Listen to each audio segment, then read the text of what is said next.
Shalom, and welcome to our History Podcast. This is a production of KingdomPreppers.org.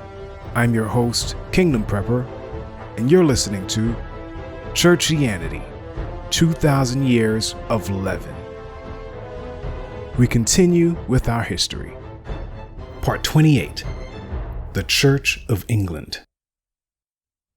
While Lutheranism was conceived in a monastery by a disillusioned Catholic monk, Anabaptist notions at a prayer meeting, and Calvinism at the desk of a traveling scholar, the Church of England was born largely out of political affairs. The crux of the problem was that of royal succession to the throne. Well, that was the first English Reformation at any rate. The constitutional one under Henry VIII, who would simply reject the authority of Rome and leave the nation's doctrines virtually unchanged. Of course, this move became the standard and course of many nations. The Second Theological Reformation of England would come with the Puritans nearly a century later. Unlike in other Protestant lands of the day, which had rejected Catholicism on the grounds of theology, England was not presently concerned with such things. The Church of Rome and its repressive power over kings was at issue. The 16th century state of affairs saw Scotland and France in close alliance, while England was an ally of Spain. Great Britain itself, though, existed as two British kingdoms at the time, divided between the Stuart Kingdom in Scotland and England's House of Tudor. Strong bloodlines ran between the two houses, but the intent was to unite the crowns at some point, though that would come during the reign of King James. During the 16th century, however, the British kingdoms were bitter enemies that were often at war. We discussed the Reformation in Scotland at the end of the previous podcast. Now we turn to the English Reformation, which followed an entirely different course.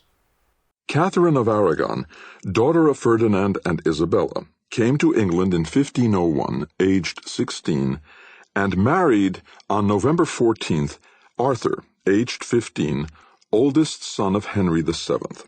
Writes Will Durant in his book The Reformation. Arthur died on April 2, 1502. It was generally assumed that the marriage had been consummated.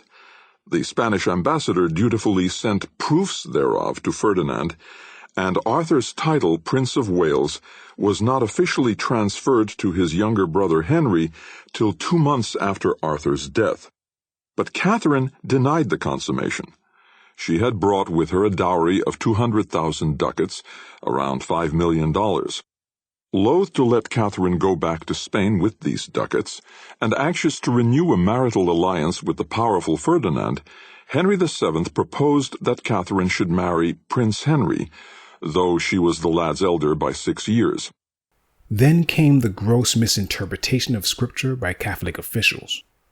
A biblical passage, Leviticus 20:21, forbade such a marriage. If a man shall take his brother's wife, it is an unclean thing. They shall be childless. This, of course, refers to the case of representatives on all fronts, both brothers and the wife in question being alive at the same time.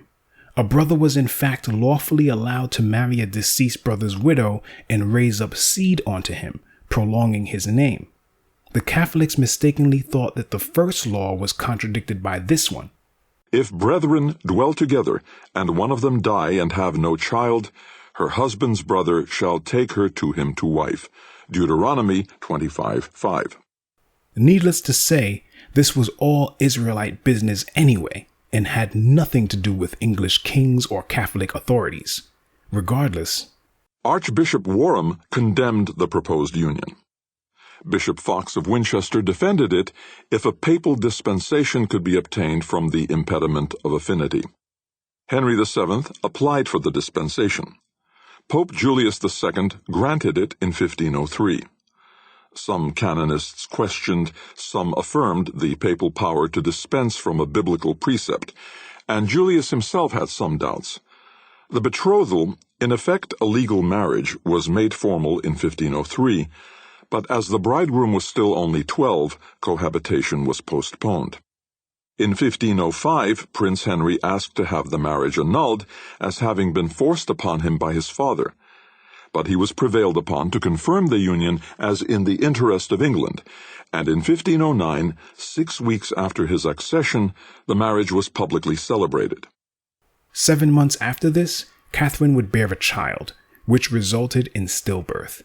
In another year, Henry rejoiced at the birth of a son, a promising male heir to the Tudor throne, but in a few short weeks the child died. 2 more sons would suffer the same fate in 1513 and 1514, which urged Henry to consider annulling his marriage to Catherine. Not to be outdone, Catherine tried once more, this time giving birth to a girl in 1516. They named her Mary, and she would be a future queen. Henry was consoled by her birth and saw it as the promise of the sons he longed for, which would surely come now that one child had survived. But those heirs never came. The people of England were not thrilled with Mary's birth either, since the previous queen stained her reign with bloody wars over royal succession. In 1525, Catherine was well past her prime at 40 years of age, and the lack of male heirs caused Henry to believe that a curse had befallen him for marrying his brother's widow, the aforementioned misapplication of Leviticus 20, verse 21. He even questioned whether Pope Julius was in error for approving the wedding. And if the marriage was cursed, the sitting pope was to listen to the full audio of this podcast, or to download a free MP3 version, visit our website, kingdompreppers.org, by clicking the link in the description, and journey with us on this important historic odyssey.